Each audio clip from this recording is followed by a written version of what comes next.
Good morning and welcome to the Daily Cyber Briefing for Tuesday, the 14th of January. I'm a slightly snuffly Stephen Ridgway. Must be the weather. CISA has added a second BeyondTrust flaw to the catalogue of exploited vulnerabilities, as they say in this article, in the midst of active attacks.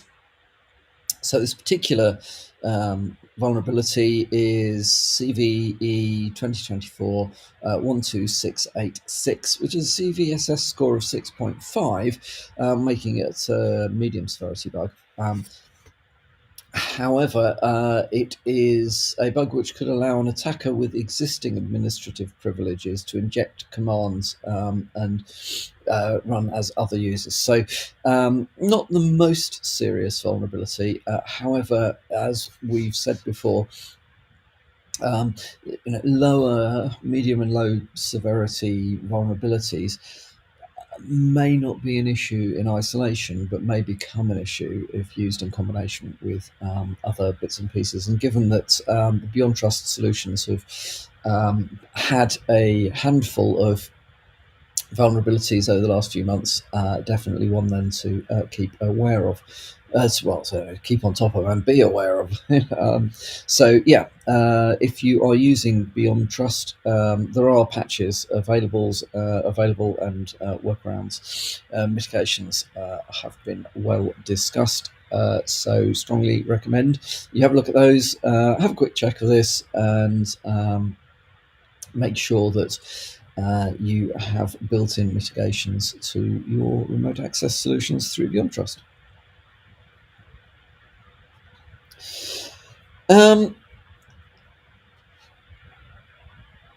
Microsoft have pointed out that a macOS bug is allowing hackers to install malicious kernel level drivers. Now, the issue with kernel level drivers, of course, is that they sit so deep, as it were, in the system that it can be more difficult to identify, detect activities from those, or they may well be able to disable other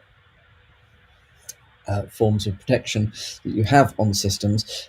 In this particular case, the vulnerability allows attackers to bypass the system integrity protections and install malicious kernel drivers on your system, or potentially. So the flaw is tracked as CVE 2024 44243.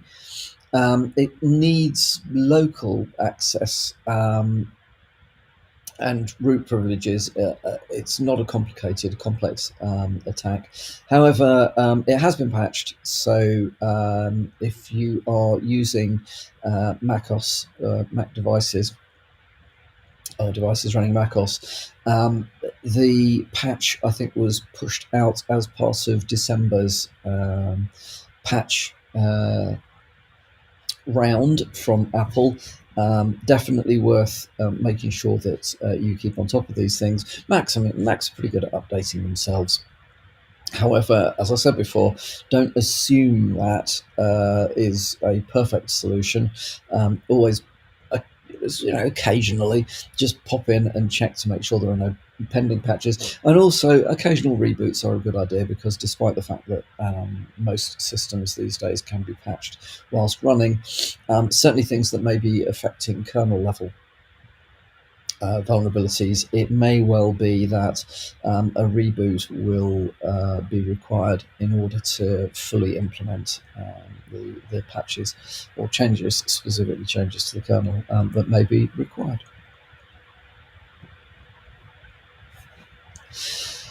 It looks like there is a mass exploit of Fortinet firewalls that is based around a possible 0-day vulnerability that has not yet been categorized or fully investigated. So it looks like information coming from sort of initial investigations, which have been reported in the register,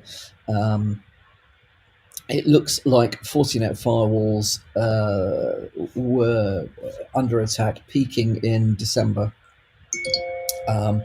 The proposition is that it's an unpatched 0-day vulnerability.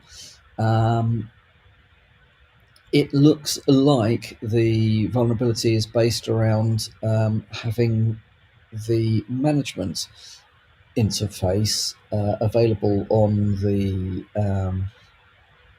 internet, which is a bad plan, frankly. I as you're well aware, I've been in the game long enough to remember when things were not quite like they are at the moment. Having management interfaces to edge security devices. Having a management interface at all, was considered a bit dubious. You certainly wouldn't want to have a management interface available on, fake out, as it were. And management of devices tended to be very simplistic. They tended to be managed via a manager somewhere, which had very restricted communications to the edge device. So having devices that you can just browse to a web page, log in and fiddle with your settings on your edge device was considered to be a particularly, well, actually at the time it was considered to be really dumb. So if you are, right, so my recommendations, personal recommendations, take it or leave it, would be, if you can turn off web-based graphical management of a firewall, do so. Manage them in some other way. If you can centralize management somewhere, do so. Tie down management access to the device to either, as a minimum, internal known devices. Don't allow management to the external side of any of your devices, edge devices. And basically tie down that as much as possible, because obviously, no matter how good, how well written the management software is, if you're accessing it via effectively a web page on the device, there's a potential for a whole load of issues there. And the same kind of goes for CLIs. Just don't put your management access publicly available. I think there will, if there aren't patches available, I'm not sure there are patches available at the moment.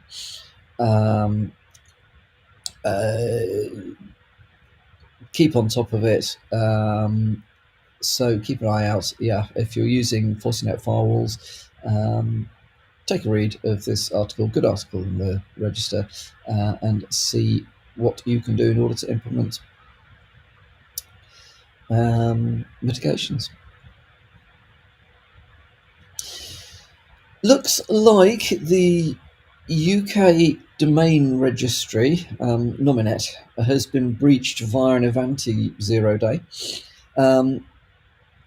So two reasons for us to be having a little think about this. First one is the Ivanti 0-day, CVE 2025 0282. Stack-based buffer overflow that allows unauthenticated attackers to breach VPN appliances. Patches, I believe, are available. So if you are running those devices, running Ivanti devices, then make sure you're keeping on top of patches. If a particular device hasn't got a patch yet, nudge the device to see if you can get something, or check back with Ivanti to see when when patches will be available. Second one is, this is Nominet, okay, and as we've spoken about quite a lot over the last however long, controlling domain names is extremely important. So yes, controlling DNS is well, yeah, it is very important from the point of view of securing your own particular environment. Equally, DNS is used for things like malware connecting to command and control server, so on and so forth. Well, okay, so there is a difference between the domain registry and running DNS. However, if information about who owns what leaks, that could potentially have an impact on an attacker's ability to hijack your domains. If they are able to make changes in that through illegitimate access to Nominet's databases, then that could be very concerning. Transferring domain name away from the legitimate owner and giving it to somebody else to do something nasty with. You can imagine all sorts of horrible things going on in that space. There is no evidence at the moment that this has led to any of that stuff going on. However, want to keep an eye on, we'll certainly keep an eye on this story, and if it does appear that there is going to be a more significant threat to domain registry integrity, we will let you know. And then finally from me, Microsoft is cracking down on malicious Copilot AI use. Now, this isn't a surprise. However, I think it's just, so I'm really bringing this to people's attention, your attention, mainly because we need to continue to be vigilant and continue to be aware of the fact that no matter how good the guardrails and safeguards are that are being put in place around AI solutions,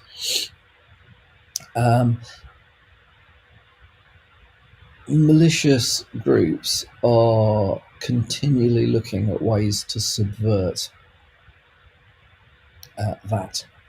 those controls that are put in place. So we are in a very immature, we're using very immature technology here, which is incredibly, potentially at least, incredibly powerful. Microsoft is taking a legal route to pursue people misusing their service, which may deter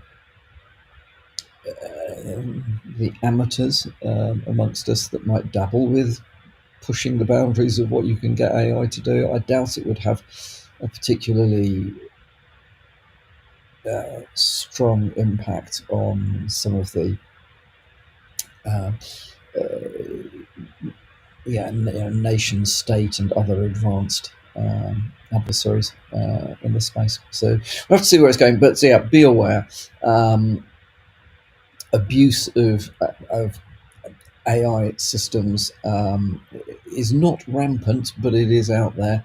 And I think in the background, most AI providers are perhaps not quite on the back foot, but they are certainly not at the forefront of this stuff, because how it's all controlled and how guardrails work